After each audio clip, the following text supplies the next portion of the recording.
नमस्कार श्रोते हो, दीपक रेगे कथाकथन चॅनलवर तुम्हा सगळ्यांचं मनापासून स्वागत. मित्रांनो, तुम्ही ऐकताय ज्योती पुजारी यांची अनंत यात्रा ही कादंबरी आणि आज भाग 13वा. मंजू जशी जशी मोठी व्हायला लागली तशी ती आईला समजून घेण्याचा प्रयत्न करायला लागली. ठेकेदार अधूनमधून मदत करत असत, पण आई जमेल तशी त्या पैशाची फेड करायची. एवढा मोठा खर्च समोर असल्यामुळे ती तशी काटकसर करायची आणि त्यामुळे आईचं वागणं चुकीचं वाटत नव्हतं. स्वतःसाठी ती कधीही खर्च करत नव्हती. किती दिवसांपासून ती साध्या सुती जाड्या भरड्या स्वस्तातल्या साड्या नेसत आली आहे. जरा बरी महागातली साडी तिने स्वतःसाठी घेतलेली नव्हती. आमच्यासाठी दिवाळी दसरा सगळं सारखंच. एकदा गोडाचं केलं की झालं. दारात 2 जास्तीच्या पणत्या लावल्या की झाली रोषणाई. दिवाळी दसऱ्याला सुद्धा मयत येत होती. मग समोरचा गोड घास सुद्धा कडू होत असे. मरण कुठं सणवार बघून येत असतं. आई आम्हा दोघांना नवीन कपडे घ्यायची. बापूंसाठी 2 पायजमे शर्ट शिवायची, पण स्वतःसाठी त्याच जाड्या भरड्या साड्या घ्यायची. जरा बऱ्या साड्या घे असं म्हटलं तर आहेत आधीच्या, आणि मला कुठे आता तुमच्यासारखं शाळा कॉलेजला जायचं आहे असं म्हणायची आणि विषयच बदलून टाकायची. तिच्या विटक्या त्याच साड्या बघून वाईट वाटायचं. मी तिच्या पेटीत 3 भारी साड्या बघितल्या. त्या साड्या ती कधीही नेसत नसे. आई, अगं तू ह्या साड्या कधीच नेसत नाहीस, किती छान आहे त्या. एकदा मीच त्या साड्या पेटीतनं बाहेर काढल्या. झुळझुळीत रेशमी साड्या. ह्या 2 साड्या वय, अगं ह्या मला औरंगाबादल्या ज्यांच्या घरात आपण राहत होतो ना त्या मांडे काकूंनी दिल्या. तुला तर काय बाया मांडे काकू आठवत पण नसतील. ते घर सोडलं तेव्हा तुम्ही दोघं लय लहान होता. लय सुखाचे दिवस होते ते. त्या दिवसाची आठवण म्हणून मी या साड्या जपून ठेवल्या आहेत. आणि ही साडी आहे ना, ही मला भावीने दिली बरं का. आसमानी रंगाच्या त्या साडीची घडी हातात घेत गुंजानं सांगितलं. मांडे काकूंनी दिलेली गर्द निळी बनारसी आणि केशरी रंगाची सिल्कची साडी. मंजू, अगं साड्या लय छान आहेत, म्हणजे लय भारीच आहेत म्हणणं, पण ह्या नेसून सरण रचणारे कमी का सरणाची राग सावडणारे या साड्या नेसून. या साड्यांच्या ना घड्या पण मोडल्या नाहीत. राहू देत अशाच. त्या साड्या नाहीत, माझी ठेव आहे ती. आई म्हणजे नाही कोडच आहे. मला अजूनही ती पुरती कळली नाही आणि कळेल असं वाटतही नाही. हां, पण ती ग्रेट आहे यात शंका नाही. बापूंना सुद्धा 2 कपड्यांचे जोड आहेत. बाबा आदमच्या जमान्यात शिवलेली पॅन्ट आणि कॉलरवर विरलेले 2 शर्ट. घरातले धुवट पायजमे. एकुलती 1 बंडी. 2 वर्षापूर्वीच्या दिवाळी सगळ्यांना कपडे शिवले. बापू तरी कुठे बाहेर जातात. अधुपायामुळे त्यांना जास्त चालणं जमत नाही. अगदीच काही काम असलं तर किसनच्या सायकलवर डबल सीट गावात जाऊन येतात. तेवढाच त्यांचा बाहेरच्या जगाशी संबंध येतो. बाकी सगळा दिवस आणि रात्र ते स्मशानाशी बांधलेले असतात. आपल्या मुलांवर स्वतःच्या जीवापलीकडे प्रेम करणारी आमची आई आम्हाला घेऊन स्मशानात राहिलीच कशी. इथे निघणाऱ्या साप विंचवांची तिला कधी भीती कशी नाही वाटली. इथे पावलोपावली धोके आहेत हे माहीत असून सुद्धा तिने येथे यायचा निर्णय का घेतला. आणि इथे येण्याचा निर्णय तिचाच होता हे बापूच्या वेळोवेळी चिडून बोलण्यातनं कळतंच की.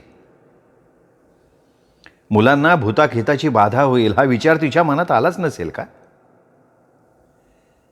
अलीकडे या भागात हळूहळू माणसांची वस्ती वाढायला लागली आहे, पण आई बापू इथे राहायला आले तेव्हा दूर अंतरापर्यंत माणसांचा वावर नव्हता. काही प्रसंग आला तर वेळेला धावून येणारं कोणी नव्हतं. आणि असं असताना सुद्धा तिने इथे यायचा निर्णय घेतला, तो आमच्या भविष्यासाठी. हे बापू बऱ्याचदा बोलताना सांगतात. आई फार बोलत नाही, पण बापू छान गप्पा मारतात. मग मांडेंच्या बंगल्यातल्या आठवणीत ते रमतात. कधी त्यांच्या कंपनीतल्या गमती जमती सांगतात. मात्र ह्या वस्तीबद्दल ते कधीच बोलत नाहीत. इथे येऊन राहिल्यामुळे बापू सगळ्या जगापासून तुटल्यासारखे झालेत. आमच्या शाळेच्या निमित्तानं घर संसारासाठी लागणारं सामान सुमान आणण्यासाठी आईचा गावाशी संपर्क राहिला होता. एकटेपणाची शिक्षा खरी बापूंना भोगावी लागली म्हणून ते सारखे आईवर चिडत असतात. त्यांचा सगळा राग आईवर निघतो. माझं किसनचं वय लहान असल्यामुळे सुरुवातीला या वातावरणात रुजायला त्रास झाला, पण मागचं सगळं हळूहळू विसरत आम्ही इथले झालो. इथल्या उबड खाबड जमिनीत मूळ रोवून उभी असलेली वड चिंचेची झाडं, इथली शांतता, सगळं आपलं वाटायला लागलं. आईनं घरासमोरचं अंगण चोपून चापून सारखं केलं. सारवलेलं अंगण, लख्ख घर. आईनं घराचं घरपण स्मशानात सुद्धा जपलं. इथल्या अशुभाला उंबऱ्याच्या बाहेर ठेवायला ती धडपडत असते. खरंच असं काही अशुभ भूत प्रेत असतं का? तिला आठवलं की स्मशानाच्या बाहेर गेला तर हातपाय तोडीन अशी जब्बर धमकी किसनला आणि मला आईने दिली होती. म्हणून आम्ही नेहमी घराच्या आसपास खेळायचो. लहानपणी किसन तसा उचापत्या होता. चिंचेच्या झाडावर सरसर चढायचा. त्या दिवशी तो नेहमीसारखा झाडावर चढला. मी झाडाखाली उभी होते. किसन चिंचेचे आकडे तोडून खाली टाकत होता. मी ते झग्याच्या ओच्यात गोळा करत होते. बापू आंघोळीला गेले होते. आई घराच्या मागची साफसफाई करण्यात गुंतली होती. चिंचा तोडताना किसनचा तोल गेला. तो दगडासारखा खाली कोसळणार म्हणून मंजू घाबरली. किसन जमिनीकडे वेगानं येताना कुठून कोण जाणे, एक आजोबा तिथे अचानक आले. त्यांनी किसनला अलगद झेललं म्हणून किसन त्या दिवशी वाचला. परत असं झाडावर चढायचं नाही, कळलं? ते आजोबा किसनवर जोरात ओरडले होते. आम्ही दोघंही घाबरून थरथर कापत होतो. पांढरं धोतर, सदरा, पांढऱ्या धाडी मिशा, काटकोळे काळे कुट्ट असे ते आजोबा दोघांकडे रागानं बघत होते.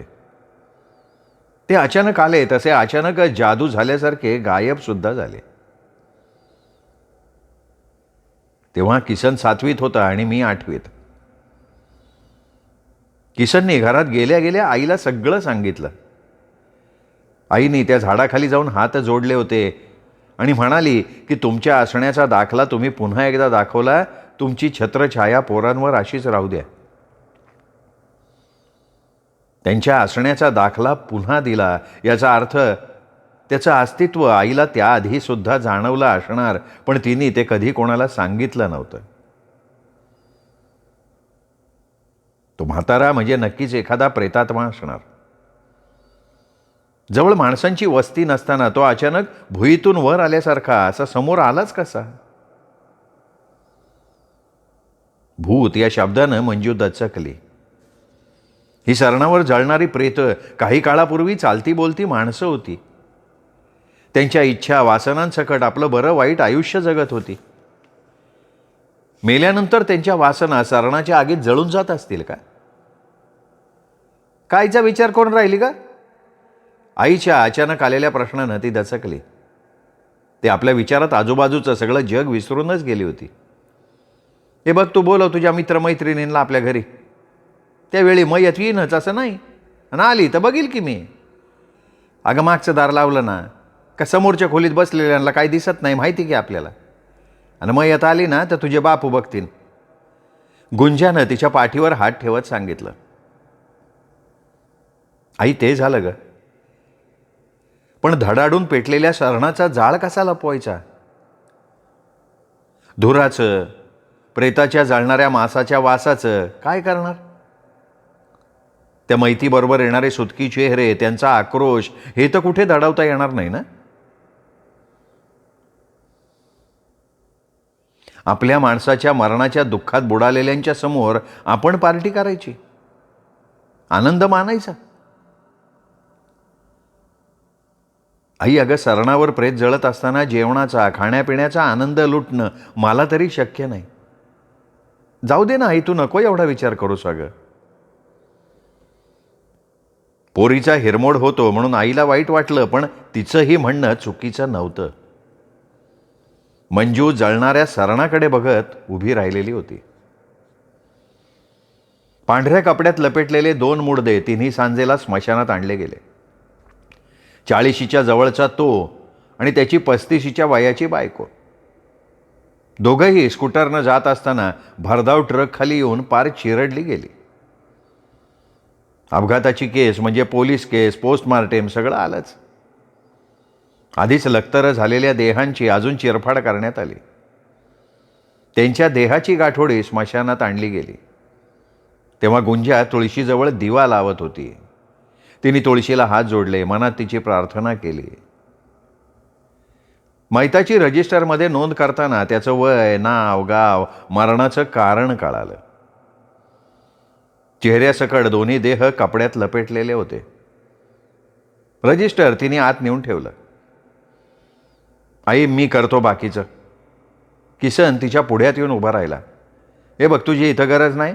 तू बाबा तुझा फक्त अभ्यास सांभाळ. इथलं सगळं सावरायला मी लय खंबीर आहे. मला माहिती आहे ते. अगं, आजवर तूच सगळं करत आलीस, आता मला मदत करू देत ना तुला. आजपर्यंत तू आम्हाला मयत आल्यावर कधी इकडे येऊच दिलं नाहीस. लहान होतो तोवर काही कळत नव्हतं, पण आता मोठा झालो आहे मी, मला मदत करायची आहे तुला. अरे वै की झाला की तू मोठा, मी कुठं नाही म्हणते, पण तुझा जन्म ह्या कामासाठी नाही पोरा. आणि आता काय बोलू नको, माझ्याकडे वेळ नाही. हां. त्याला बाजूला सारलं आणि ती मागच्या दारानं बाहेर आली. मधल्या दारात येऊन उभा राहिलेला जगन त्या दोघांचं बोलणं ऐकत होता. तो गुंजाच्या मागे तिच्या मदतीला गेला. दोघांनी 2 ओट्यांवर 2 चिता रचल्या. तिरडीवरचं लखतरं झालेलं प्रेत सरणावर ठेवलं गेलं. मैताबरोबर आलेल्या एका वयानं पिकलेल्या म्हाताऱ्यानं डोळ्यातले घळाघळा वाहणारं पाणी पापण्यांपाशी आडवत दोन्ही प्रेतांना अग्नी दिला. म्हाताऱ्याचा दुःखानं पिळवटलेला चेहरा, त्याचे काळजाला घर पाडणारे उसासे. गुंजाला त्याच्याकडे बघवेना. स्वयंपाकघराच्या खिडकीतून बघताना किसनला त्या म्हाताऱ्याचं दुःख त्याचं ऊर फोडून बाहेर येणार असं वाटायला लागलं. किसन समोरच्या अंगणातल्या पिंपळाच्या पारावर टेकला. हवेत किंचित गारवा होता. स्मशानाच्या आजूबाजूला माणसांची वस्ती उभी होत होती. गावानं आपले हातपाय स्मशानापावेतो पसरायला सुरुवात केली होती. काही इमारतीत माणसं राहायला आली होती. त्यामुळे माणसांच्या वस्तीत गरजेच्या असणाऱ्या सोयी सुविधा पाठोपाठ तिथपर्यंत आल्या. कंदिलाचा मिणमिण उजेड विजेच्या झगमगत्या प्रकाशानं गिळून टाकला. पूर्वी काळोखात हरवून जाणारं स्मशान, कंदिलाच्या उजेडात भेडसावणाऱ्या सावल्या आता लख्ख उजेडात विरघळून जायला लागल्या. उघड्या बोडक्या माळरानाला गर्दीचा हुंकार फुटला होता. स्मशानातल्या जीवघेण्या शांततेला शब्दांचे धुमारे फुटले. रात्री मयत घेऊन येणाऱ्यांना काळोखाचं रान तुडवत यायला लागायचं. आता रात्री स्मशानातही शरणाच्या जागेत विजेच्या दिव्यांचा लख्ख प्रकाश दिसायला लागला. घराच्या मागच्या भागात 2 धडाडून पेटलेल्या चिता किसनला दिसत होत्या. लाल केसरी जाळांच्या उजेडानं सगळा परिसर उजळून निघाला होता. आता मैताबरोबर गेलेले लोक परत जातील. आई बापू घरात येतील. आज आई सरणाभोवती फेरी मारणार नाही. चिंध्या झालेले देहाचे हातपाय बाहेर येण्याची शक्यता नाही हे तिलाही माहिती आहे. आई कितीतरी वर्षांपासून काम करतीये हे. आता तिला मदत करणं मुलगा म्हणून माझं कर्तव्य आहे असं मी म्हटलं की बापू म्हणतात की आम्ही जन्मभर डोंबाचं काम केलं तेवढं बास झालं, तुला हे काम करू देणार नाही. तुमच्या आईने तुमच्यासाठी एक स्वप्न बघितलं, ते स्वप्न पूर्ण करा म्हणजे आपली सगळ्यांची या स्मशानातनं सुटका होईल. आज पावेतो गुंजाला मी शिव्याच देत आलो. तिची तुमचं भविष्य सुधारण्याची तगमग आत्ता मला कळायला लागली आहे. त्यामुळं लेकरांनो शिका, खूप मोठे व्हा. बापूंचं ते रूप माझ्यासाठी निराळं होतं. किसन, तुला सारणाचं काम दिलं नाही म्हणून रागावला वय रे तू? नाही, रागावलो नाही ग. आई भिंतीला टेकून बसली, दुखरे गुडघे दाबत राहिली. अलीकडे तिचे गुडघे दुखत होते, पण तसं काही तिचं वय झालेलं नव्हतं. पण ढोरासारखे कष्ट करून उन्हातान्हात राबून तिचं शरीर थकलं होतं. मी तिचे पाय चेपायला लागलो. राहू दे लेकरा, रात्र रात्र अभ्यास करून थकून जातं पोरगं माझं. आईने त्याच्या डोक्यावर थोपटलं. मंजूनं आपली सायकल नेहमीच्या जागेवर ठेवली आणि ती घरात आली. आईचं शेवटचं वाक्य तिने ऐकलं. आई माझ्या डोक्यावर प्रेमानं थोपटतीये असं बघून ती धपकन आईजवळ जाऊन बसली. असे कुंठले गाडे ओढतो ग? अभ्यास काय सगळीच मुलं करतात की. अलीकडे फार लाड करायला लागली आहे तू याचे. तू काय एवढी जळते का मंजू? घड्याळात किती वाजले बघितलं का? माझाही आवाज चढला. कुठे होतीस एवढा वेळ? कुठे म्हणजे काय, कॉलेजमध्ये. आज केमिस्ट्रीचा एक्स्ट्रा पिरियड होता. एक्स्ट्रा पिरियडचं तुला काल माहिती नव्हतं? माहिती होतं. मग तसं घरी का नाही सांगितलंस? तू काय माझी उलट तपासणी घेतोयस का? खरंच एक्स्ट्रा पिरियड होता का मैत्रिणीच्या घरी जाऊन बसली होती? काहीतरीच काय रे. माझा केमिस्ट्रीचा पिरियड होता, सांगितलं ना. आपलं घर गावाच्या बाहेर आहे. हो मग तेच विचारतोय मी. सायकलनं जाता येता वेळ लागतो हे विसरलीस का तू? प्रश्नांच्या ह्या सरबत्तीनं मंजू चिडली. बघ मी तुझी मोठी बहीण आहे, तू लहान आहेस माझ्यापेक्षा, उगा दादागिरी करू नको. मंजू टेबलावर पुस्तक ठेवून पाणी प्यायला आत गेली. तेवढ्यात काहीतरी धाडकन पडल्याचा आवाज झाला. आई, मंजू किंचाळली. मंजूच्या किंचाळण्याच्या आवाजानं मी आणि आई आत धावलो. आमच्या मागे बापू पाय ओढत आले. मंजू खिडकीपाशी बाहेर बघत उभी होती आणि मंजूच्या चेहऱ्यावर प्रचंड भीती दाटली होती. गुंजानं मागचं दार उघडलं. समोरचं दृश्य बघून गुंजा जमिनीलाच खिळली. थोड्या वेळापूर्वी पेटवलेल्या, धडाडून पेटलेल्या त्या 2 सरणांपैकी एक सरण कोसळलं होतं. आजपर्यंत असं कधी झालं नव्हतं. कोसळलेल्या सरणातली जळती लाकडं, पेटते निखारे सगळीकडे उधळले गेले होते. त्या सरणावर जळणाऱ्या प्रेताचं काय झालं असेल? ते पूर्ण जळालं असेल का? गुंजानं तिच्या मागे येऊन उभ्या राहिलेल्या जगनकडे बघितलं. त्याच्याही नजरेत तीच शंका डोकावताना तिला दिसली. दुसरं सरण कोसळलेल्या सरणाशी काही देणं घेणं नसल्यासारखं जळत होतं. ते कोसळलेलं सरण कसं सावरायचं? ते जळते निखारे, पेटती लाकडं हे सगळं उचलणं कठीण होतं. सगळीकडे पसरलेले लाल रसरसते निखारे. गुंजा डोळे फाडून त्या जळत्या देहाचे काही अवशेष दिसतायत का हे नजरेनं बघत होती. रात्र पुढे सरकत होती. किसन, मंजू कॉलेजमधनं थकून घरी आले होते. त्यांना भुका लागल्या होत्या. अजून गुंजाचा स्वयंपाक व्हायचा होता. ते सगळं विसरून चौघेही त्या कोसळलेल्या सरणाकडे बघत होते. उद्या राग सावडायला आलेल्या मैताच्या नातेवाईकांना काय सांगायचं? सरण अचानक कोसळलं हे ऐकल्यावर ते काय म्हणतील? हे बघा, जे झालंय ते झालंय. त्याचा विचार करून काय उपयोग नाही.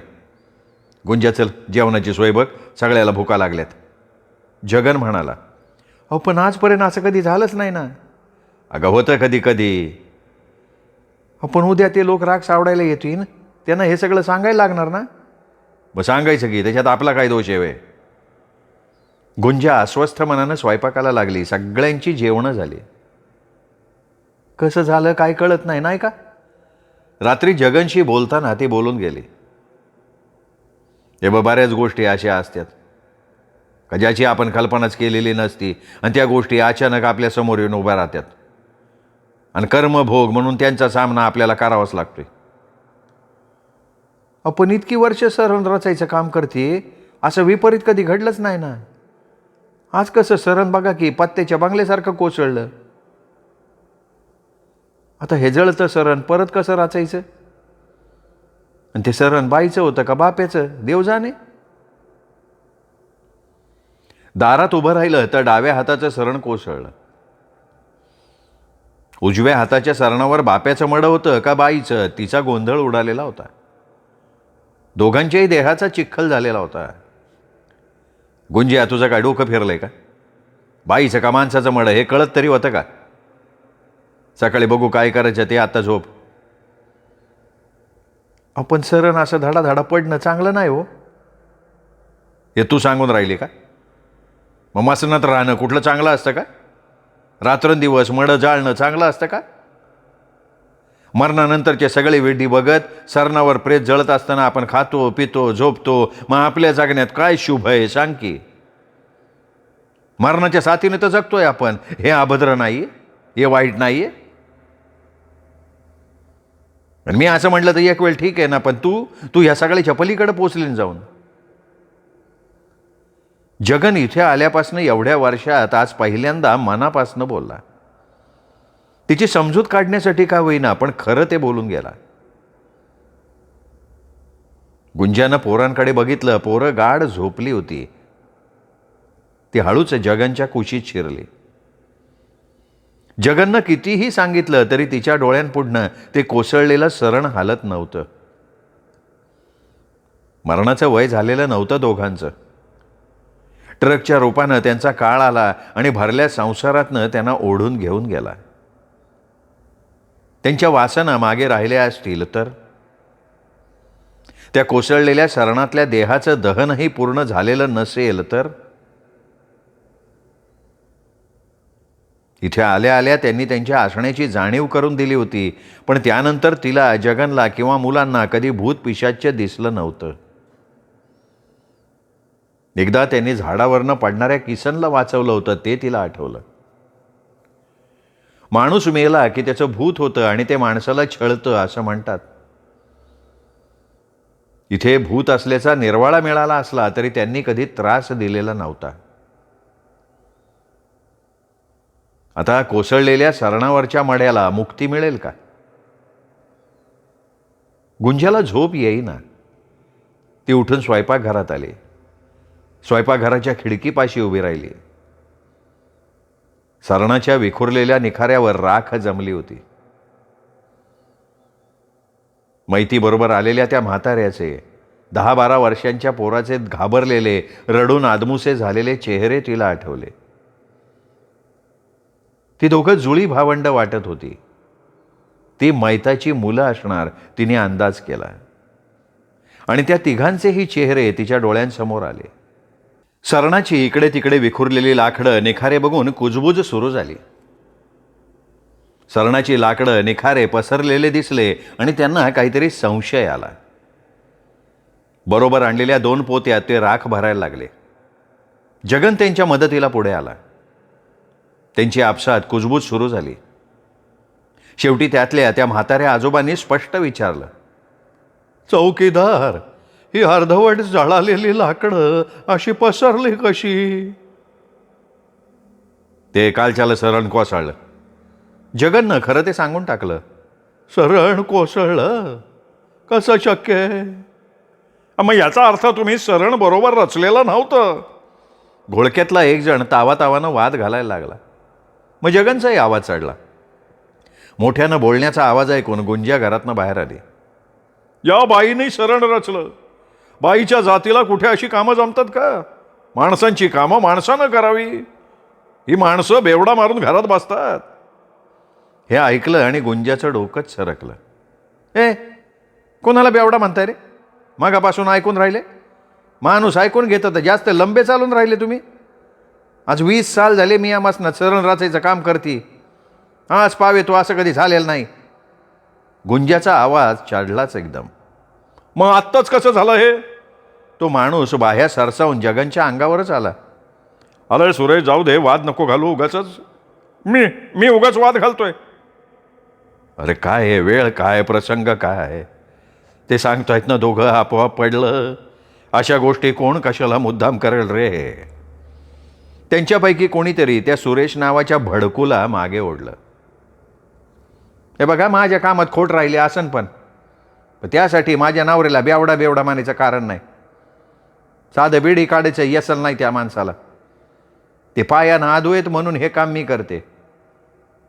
बेवड्याच्या भाता तुम्ही नका सांगू. या मसनात मयत घेऊन येणारे दारूच्या बाटल्या घेऊन येतात. सरण रचून होईपर्यंत दारू ढोसत बसतात. रोज बघते मी. तुमच्यासारखे शिकलेले सवरलेले लोक सुद्धा मज बेवडे असतात. आता मरणाच्या दुःखानं तुम्ही होरपळले म्हणून जास्त काय बोलत नाही मी. हां, गुंजाचा रणचंडिकेचा अवतार बघून वाचा वाचा बोलणारा तो एकदम गप्प बसला. गुंजाचं बोलणं 100% खरं होतं. मयत आणताना सोबत दारूच्या बाटल्या आणणारे ती नेहमी बघत आली होती. काही लोकांमध्ये मैतीबरोबर बायकाही येत होत्या. मढ्याला आगीनडाग दिल्यावर इथेच एका बाजूला बसून बरोबर आणलेले मुरमुरे चिवडा खायचे, विहिरीतनं पाणी काढून प्यायचं. माणूस मेला की त्याची सुटका होते, मागे राहिलेल्यांना शरीर धर्म सुटत नाही. खाणं झाल्यावर भलेही त्या बायका पुन्हा जोरजोरात रडायचा सूर धरतील, पण जठराग्नी तृप्त करायलाच हवा. असं नेहमी होतं असं नाही, पण गुंजाला ह्या जगात मानवी स्वभावाचे अनेक नमुने बघायला मिळाले. स्मशानाच्या भोवतीनं माणसांची वस्ती वाढायला लागली. उंच इमारतींच्या घरातल्या दारा खिडक्यांच्या प्रकाशानं उजळलेल्या चौकोनातून प्रकाशाची किरणं बाहेर झिरपत होती. घराघरातनं टीव्हीचे आवाज यायला लागले. निशब्द माळरान माणसांच्या वर्दनीनं गजबजलं. माणसांच्या हसण्या बोलण्याचे, वाहनांचे आवाज यायला लागले. स्मशानातल्या शांततेला शब्दांचे धुमारे फुटायला लागले. आता ही शब्दांची राई अशीच बहरत फुलत जाणार आणि मरणाच्या सावलीत जागणाऱ्या गुंजा, जगन, मंजू, किसनला सहवास मिळणार. मंजू किसनला तर माणसांच्या वर्दळीनं माणसांच्या जगात आल्याचं फिलिंग यायला लागलं होतं. बांधल्या जाणाऱ्या इमारती, मजुरांची वर्दळ, रेती विटा आणणाऱ्या ट्रक्सचे आवाज, त्या वाहनांचे हॉर्न, या सगळ्या गोष्टी वातावरणातलं चैतन्य जागवत होत्या. गावाबाहेर असलेल्या स्मशानाभोवती गाव आपली मिठी घालायला बसलेलं होतं. कात टाकणारं गाव आणि चैतन्याचा सूर शोधणारं स्मशान. गुंजानं ठेकेदाराला दिवसभरच्या माहितीचा हिशोब दिला. ठेकेदारानं रजिस्टर बघितलं. रजिस्टरमध्ये आजच्या तारखेचा हिशोब मिळाल्याची नोंद केली. त्याच्या खाली स्वतःची सही केली. ठेकेदार रोजच्या रोज येऊन हिशोब बघत असे, पैसे घेऊन जात असे. गुंजा, तुला भाभीने बोलावले बरं का. रजिस्टर मिटून तिच्या हातात देत ठेकेदारानं भाभीचा निरोप सांगितला. येईन की आज दुपारी भाभीला भेटायला. जगन कुठे गेला दिसत नाही. आज संध्याकाळपर्यंत लाकडाचा ट्रक येणार आहे. नेहमीसारखी ट्रकमधल्या मजुरांकडनं शेडमध्ये लाकडं रचून घ्यायची, पण जगन नाही दिसून राहिला. ते किसनबरोबर गावात गेलेत, येतीन एवढ्यात. नेहमी ट्रकमधनं लाकडं यायची, ती शेडमध्ये मजुरांकडनं रचून ठेवणं हेही काम होतंच. स्मशानात शिरताना डाव्या हाताला खूप झाडाझाडोरा वाढलाय. तो साफ करतो. तिथे भोलेनाथ शंकराची मूर्ती बसवतोय मी. जयपूरहून खास संगमरवरी मूर्ती आणणार आहे. मूर्तीसाठी चौथरा, मूर्तीवर सिमेंटची छत्री बनवण्याचं काम उद्यापासून सुरू होणार. मजूर सांगितले ते उद्यापासून आपलं काम सुरू करतील.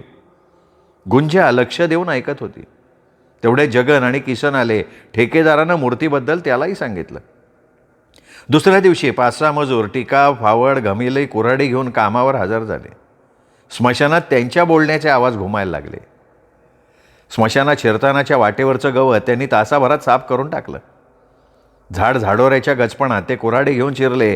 कचा कचा कंबरभर उंचीची झाडं मान टाकून जमिनीवर लोळायला लागली.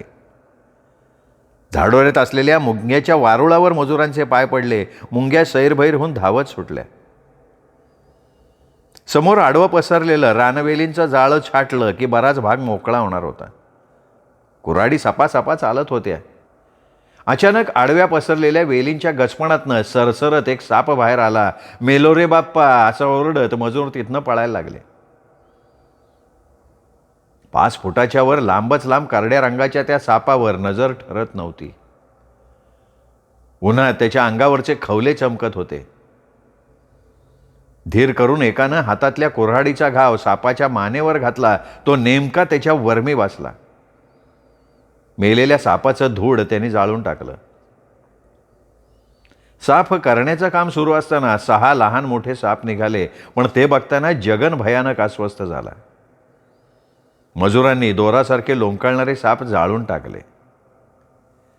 सापांचं ते साम्राज्य बघून गुंजाच्या छातीत धडधडायला लागलं. तिने आभाळाकडे बघितलं, हात जोडले.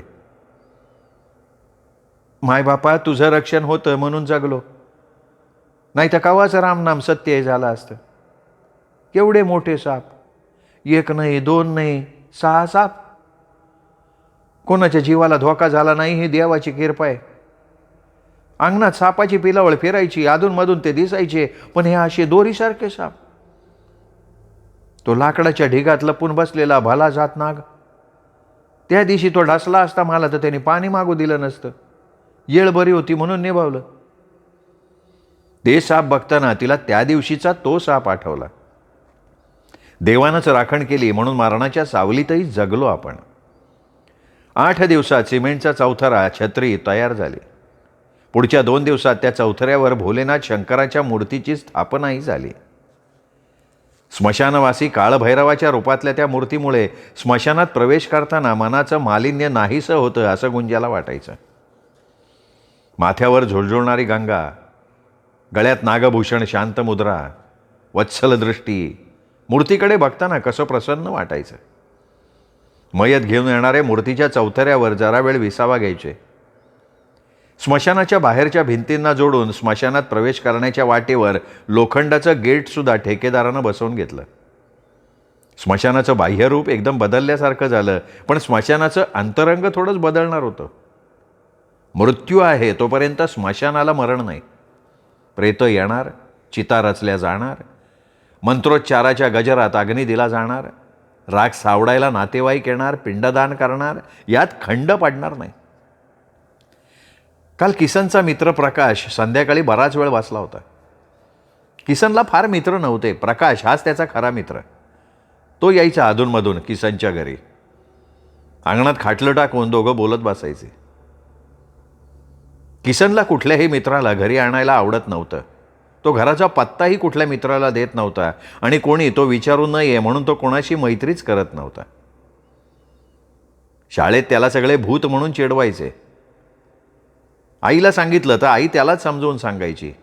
त्याला वाटायचं आईने आपली बाजू घ्यावी, त्या मुलांना रागवावं, पण तसं काही होत नव्हतं. तो आतल्या आत कुढत होता म्हणून कॉलेजमध्ये सुद्धा तो इतर मुलांपासून 4 हात लांबच राहिला. मैत्री करायच्या भानगडीतच पडला नाही. प्रकाश सोनारेला त्याच्या या सगळ्यांपासून अलिप्त राहण्याचं, त्याच्या अबोल स्वभावाचं कुतूहल वाटायचं. त्यांनी इतरांसारखं त्याला कधी टीज केलं नव्हतं. त्यांनी स्वतःहून किसनची मैत्री केली, ती वाढवली, त्याच्या मनात शिरण्याचा प्रयत्न केला. किसन फार कमी बोलायचा. त्याच्या मनात शिरणं एखाद्या कडेकोट बंदोबस्त असलेल्या किल्ल्यात शिरण्यासारखं होतं. प्रकाशनीच एकदा त्याला कॉलेजच्या आवारात गाठलं. त्याला किसनकडनं नोट्स हव्या होत्या. किसननं त्याला त्या नोट्स लवकर परत करण्याच्या बोलीवर दिल्या. नोट्स मागणं हा प्रकाशचा किसनशी बोलण्याचा, त्याच्याशी मैत्री करण्याचा केवळ बहाणा होता. 4 दिवसांनी त्यांनी नोट्स परत केल्या. चल कॅन्टीनला जाऊ, प्रकाश किसनला म्हणाला. सॉरी, मी कधीच कॅन्टीनला जात नाही, किसननी त्याला झटकून टाकलं. तरी प्रकाश त्याच्याशी बोलण्याचा प्रयत्न करायचा. प्रकाशच्या आत्तेभावाचं अचानक अपघातात निधन झालं. पोलीस चौकशी, पोस्टमार्टेम ही सगळी सव्यापसव्य पार पाडून बॉडी मिळायला दुसरा दिवस उजाडला. प्रकाश आत्तेभावाच्या अंत्यक्रियेसाठी त्याच्या सगळ्या नातेवाईकांबरोबर स्मशानामध्ये आला. स्मशानाच्या चौकीदाराच्या बायकोनं सरण रचलं. तो त्या बाईकडे बघत होता. किती सराईतपणे तिने सरण रचलं होतं. एक बाई हे काम करते हे बघून त्याला आश्चर्याचा धक्का बसला. त्याचवेळी चौकीदाराच्या घरातनं किसनला बाहेर पडताना त्यांनी बघितलं. हा इथे काय करतोय, त्याला प्रश्न पडला. तो त्याच्या मागे आला. त्याने किसनला आवाज दिला. किसननी मागे वळून बघितलं आणि प्रकाशला समोर बघून किसन चमकला. अरे तू इथे? हो, मी इथेच राहतो. काय सांगतो? किसनचं स्वतःला कोशात बंद करून घेणं, त्याचा घुमेपणा, या सगळ्याचं रहस्य प्रकाशला उलगडलं होतं. प्रकाशला किसनची घुसमट कळाली होती. त्यानंतर त्याला इच्छा झाली की आपली गाडी घ्यायचा, किसनच्या दारात हजर व्हायचा. किसनच्या आईबाबांशी, मंजूशी त्याची ओळख झाली. तो खुशाल येत असे. जो समोर असेल त्याच्याशी गप्पा मारत बसे. त्याच्यासमोर मयत आली तरी त्याला काही फरक पडत नव्हता. ही साधीसुधी माणसं, किशनच्या आईचं जगावेगळं काम, मंजूचा शांत सात्विक चेहरा हे सगळं त्याला मनापासून आवडलेलं होतं. किसनला भेटायला येणं हे निमित्त होतं. मंजूला भेटणं, मंजूशी बोलणं हा त्याचा आनंद होता. आणि मंजूला सुद्धा त्याचं खळखळून हसणं खूप आवडायचं. मित्रांनो, हा 13वा भाग इथे संपला. 14वा भाग उद्या. तोपर्यंत नमस्कार मित्र हो.